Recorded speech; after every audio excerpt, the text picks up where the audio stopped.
നവരാത്രി നാളെ മുതൽ ആരംഭിക്കുകയാണ്. ദേവിയുടെ വിവിധ രൂപങ്ങളാണ് ഈ ദിവസങ്ങളിൽ നാം ആരാധിക്കുന്നത്. കേരളത്തിൻ്റെ ആരാധനാ ശൈലി അനുസരിച്ച് ആദ്യത്തെ 3 ദിവസങ്ങളിൽ ദുർഗയായും അടുത്ത 3 ദിവസങ്ങളിൽ മഹാലക്ഷ്മിയായും അവസാനത്തെ 3 ദിവസങ്ങളിൽ സരസ്വതിയായുമാണ് നാം ആചരിക്കുന്നത്.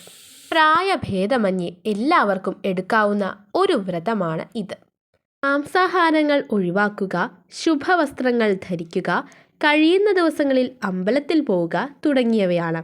പക്ഷേ ഇതിൽ തന്നെ ഏറ്റവും പ്രധാനപ്പെട്ടത് ദേവിയുടെ നാമങ്ങൾ ചൊല്ലുക എന്നതാണ്.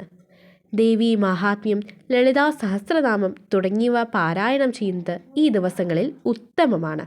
ഇപ്രാവശ്യത്തെ നവരാത്രി സെപ്റ്റംബർ 22-ന് തുടങ്ങി ഒക്ടോബർ 2-ന് അവസാനിക്കുന്നു.